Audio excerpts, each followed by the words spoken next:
that one. Racket number 2, Zillow's latest report revealed that 11% of Americans moved during the pandemic. Is this number high or low to you? Just off a gut check, Nicole.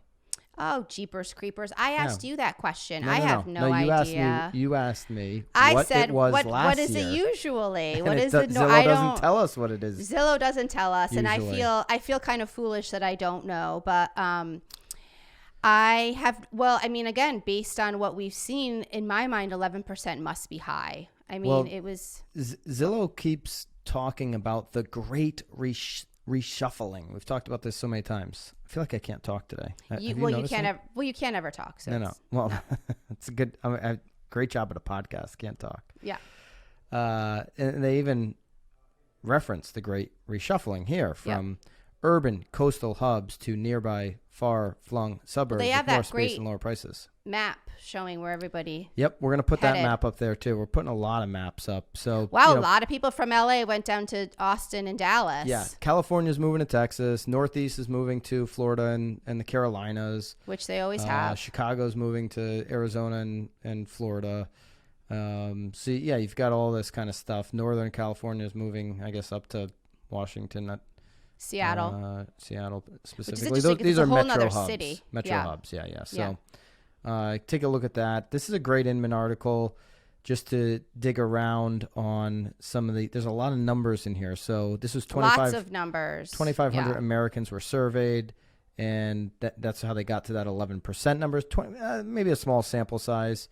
75% with the majority, 75% leaving their locales to take advantage of lower home prices to be closer to family, or to be closer to family. Yes. But yeah. So, but the lower home price is interesting because now you can, let's just look at that chart again. New York to Miami. Well, you can get a lot more for your money, better lifestyle for sure. Even though if you go to Last Real Word, we talk about New York City and people going back to New York as recently as the last couple months, but pound for pound, dollar for dollar, what you get in Miami or South Florida in general and your lifestyle, it's tremendously better than New York City. And so, yeah, it's a cheaper buy.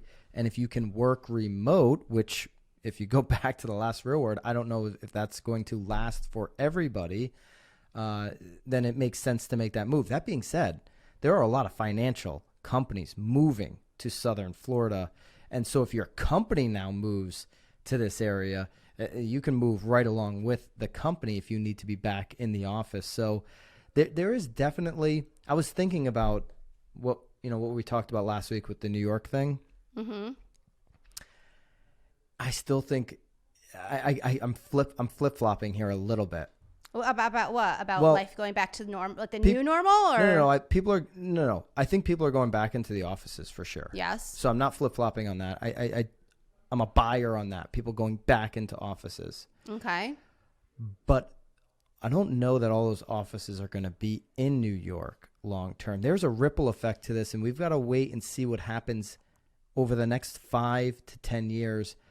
I don't know that all the companies are going to stay in a city like New York. There's going to have to be some incredible incentive for Well, the incentive is they relocate their company to Florida. And no, but I'm saying that the states, the cities are going to have to offer hopefully some sort of incentive, or at least the landlord. Like there's going to have to be some sort of incentive for them to want to stay, for sure. South Florida, specifically on the East Coast, has been pulling that off. So big companies have been relocating there, obviously to Texas as well. They're in the news for that. And so it's like college football recruiting, right? The mayor of Miami, the governor of Texas, they're recruiting big companies.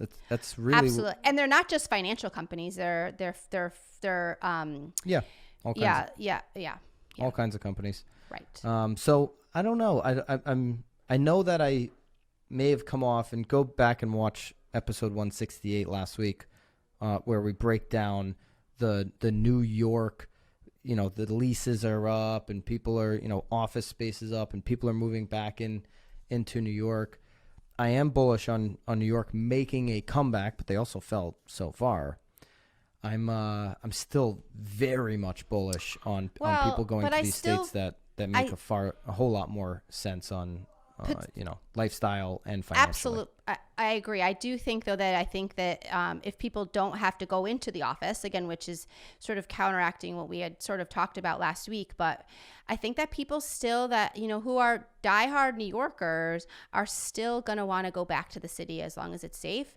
And then they can just potentially work from home too. But yeah, the whole thing will be very interesting to see how this whole thing sort of irons out. And with all these moves, if that number is true, 11% of Americans moved, there's going to be a percentage of people that change their mind, move back. There's going to be buyer's remorse. 100%. So I think Zillow's been right on this, that there is going to be a great reshuffling, that there's going to be a lot of moving around, which also makes more moves because people will move back. There's just, I'm a believer and a buyer that the great reshuffling is happening. They have the most data out of everybody. So, they have their fingers certainly on the pulse. And remember, millennials are driving a lot of this too.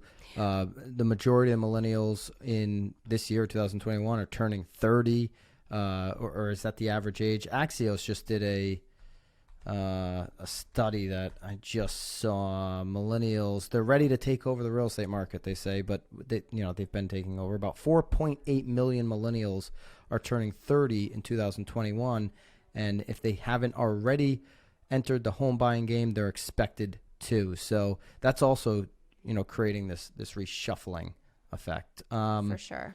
Definitely not a racket. I'm a buyer of Zillow's take on lots of moves are happening now and in our future. So that's a good thing if you're an agent, despite the fact that those interest rates for second home and investment properties could be up. All right.